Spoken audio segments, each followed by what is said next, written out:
Assalamualaikum warahmatullahi wabarakatuh.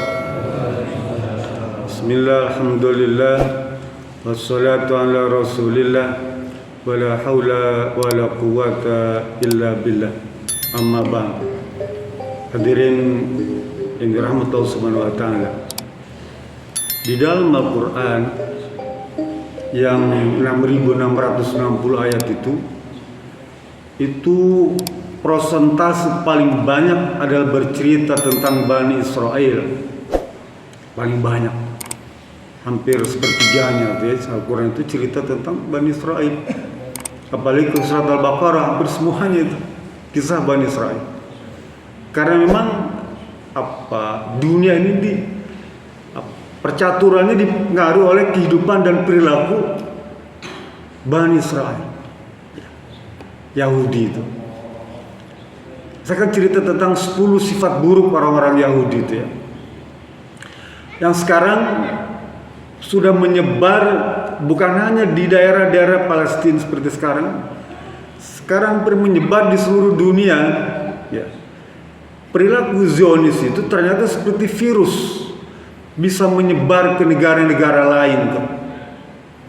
Artinya apa? Kalau hari ini tantangan yang dalam orang bangsa Palestina itu dengan kekejaman yang sangat hebat itu, maka cepat atau lambat juga negara-negara atau daerah-daerah akan mengalami hal yang sama. Karena di beberapa daerah, di beberapa negeri ada ya. Dan itulah kebencian yang ditanamkan oleh mereka itu diceritakan Allah Subhanahu wa taala. Nanti Bapak cek di surat Az-Zumar itu ya, 45 itu Allah berfirman, wa iza zukirallahu wahdahu shma'azzat fi qulubil ladzina la yu'minuna billahi wal yawmil akhir. Ya. Kata Allah Subhanahu wa taala, mereka kalau dihadapkan atau diceritakan, diperdengarkan tentang Islam, tentang Allah, tentang Al-Quran ya, tentang kebaikan, mereka artinya kecut. Isma'azzat itu kecut artinya apa? Benci, kesel, marah. Jadi kalau dengar tentang Islam itu mereka marah, gak suka tentang Islam, apalagi tentang politik Islam mereka benci, tentang poligami benci mereka, tentang jihad benci. Ini sekarang juga dirasakan atau dialamatkan pada orang-orang Islam juga. Artinya apa? Perilaku Zionis itu juga bisa menyebar kepada orang-orang Muslim ya. Coba tengok katakanlah daerah-daerah tertentu ya, yang sering menimbulkan kerusuhan tuh ya, sampai bunuh-bunuhan gitu. Mereka bukan hanya orang-orang non-Muslim, tapi orang Islam juga ada di sana. Artinya apa? Virus Zionis itu bisa menimpa siapa saja, termasuk orang Muslim. Hati-hati. Artinya apa? Sekalipun katakanlah di negeri kita ini secara resmi Departemen Agama belum menempatkan agama Yahudi itu, nggak ada, cuma 6 agama di Indonesia itu. Tapi pemeluk agama itu tuh banyak, ternyata banyak sekali. Bahkan yang memiliki sifat-sifat seperti orang Yahudi lebih banyak lagi, gitu ya. Salah satu ada 10 yang sifat-sifat buruk orang Yahudi yang Allah ceritakan di dalam Al-Quran. Bayangkan Pak, Allah cerita tentang orang Yahudi, sifat-sifat buruknya ada di dalam Al-Quran. Yang pertama, orang-orang Yahudi itu ya, dia tidak akan pernah rela, tidak akan pernah ridho dengan Islam sampai orang Islam itu ikut agama mereka. Nanti dalam surat Al-Baqarah 120 itu Allah berfirman, semua hafaz ya, walam tardha ankal yahuda wa yahudu walan nasara hatta tattabi'a millatahum.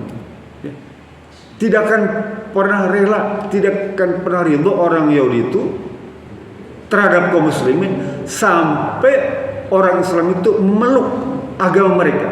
atau ikut aliran mereka atau ikut faham mereka. Ya. Jadi terus Zionis ini seperti gerakan radikalisme, Pak.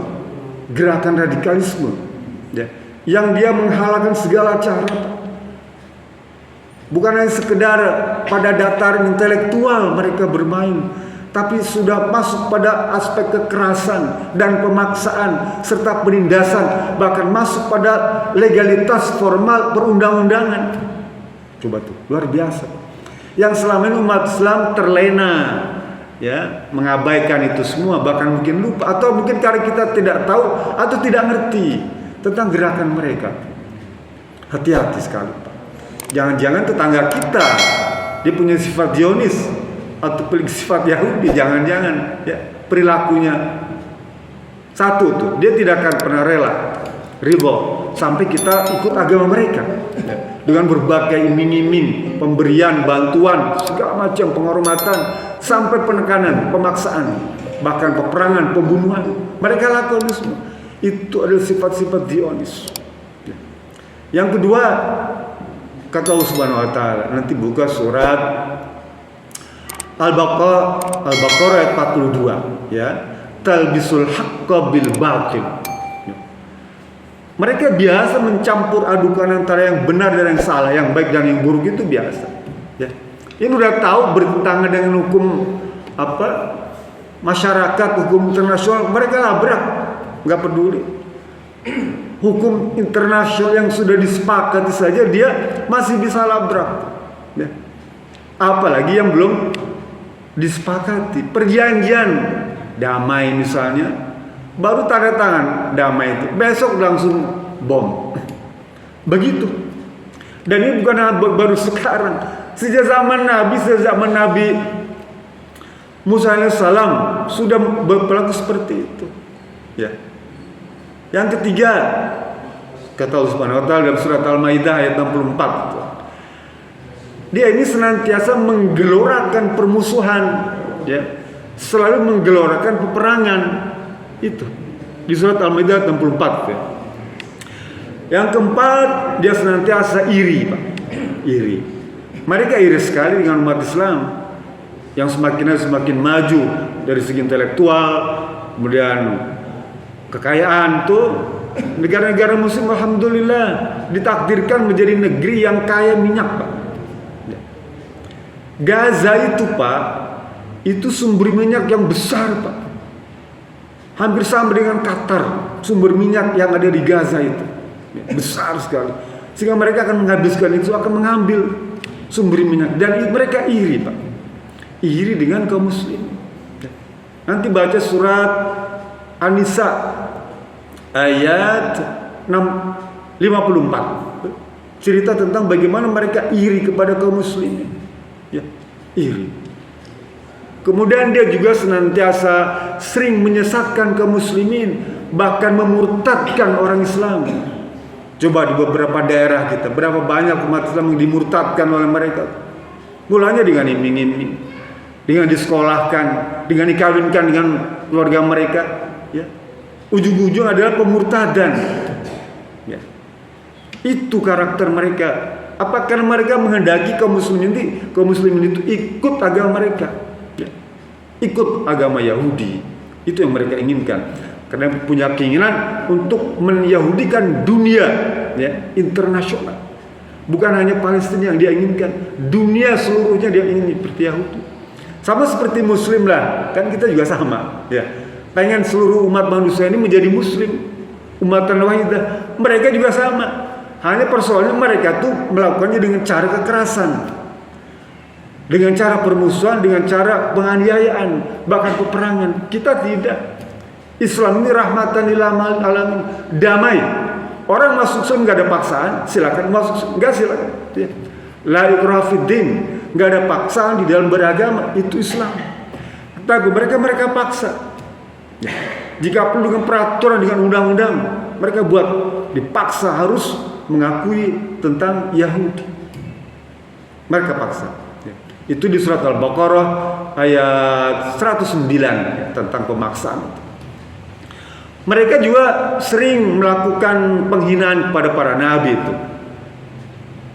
Sudah dulu, dia sekarang ada dia menghina Nabi Muhammad itu sekalipun sudah wafat ya, terus tetap mereka hina. Ya. Dulu bukan cuma dibunuh. Ya. Para nabi itu dibunuh oleh orang Yahudi. Tengok Nabi Zakaria, ya, digergaji kepalanya itu seorang nabi. Ya. Siapa lagi? Nabi Soleh, ya, penggal kepalanya itu. Ya, luar biasa orang-orang Yahudi itu. Rasulullah SAW beberapa kali ya lolos dari pembunuhan mereka. Allah lindungi itu.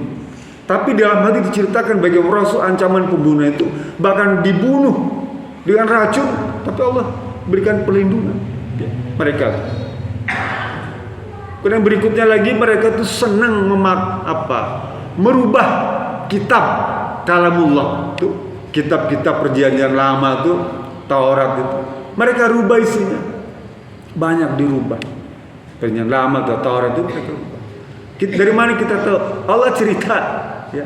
Di dalam surat Al-Baqarah juga banyak. Al-Baqarah itu cerita tentang orang-orang Yahudi. Al-Baqarah ayat 79 kalau tidak salah. Allah cerita tentang bagaimana mereka rubah kitab dan aturan ibadah.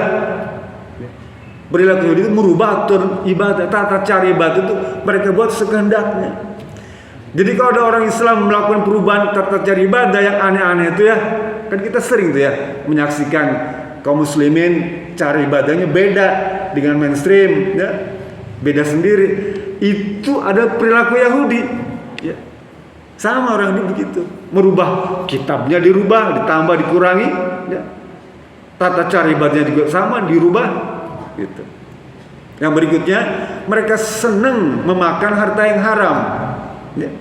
Yang dilarang tuh mereka makan. Ini nggak boleh haram. Mereka tahu juga itu dilarang. Berzina itu dilarang, haram. Tapi mereka lakukan. Babi itu haram, tapi mereka lakukan. Banyak beberapa kesamaan ya dalam Islam dengan mereka itu yang diharamkan itu mencuri, ya, haram. Tapi mereka lakukan. Gitu. Membunuh haram, mereka kerjakan. Banyak mengerjakan perbuatan-perbuatan yang haram. Itu adalah orang-orang Yahudi. Di mana kita bisa baca surat An-Nisa ayat 161. Allah cerita tentang itu semua. Yang terakhir ayat 10, mereka itu orang yang ambisius, serakah, tamak. Ya, tamak.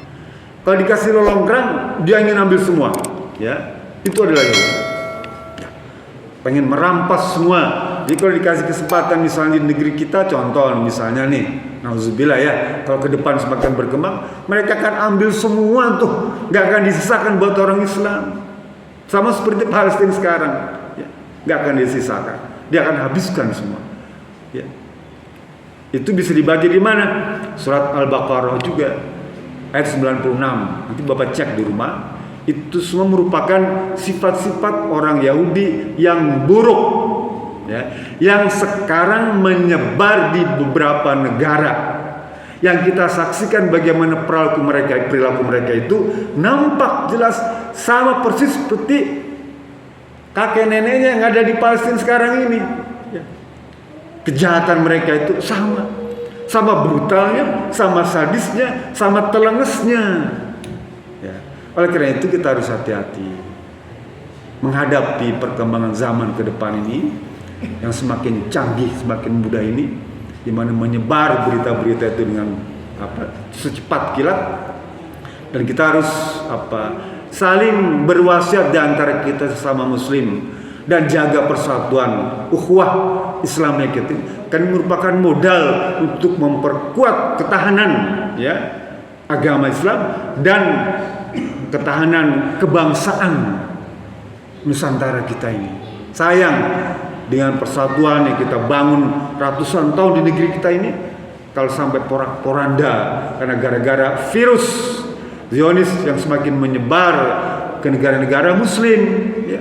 Semoga Allah senantiasa memberikan perlindungan kepada kita semua sehingga kita bebas dari perpecahan di antara umat Islam. Itu saja. Billahi wassalamu. Assalamualaikum warahmatullahi wabarakatuh.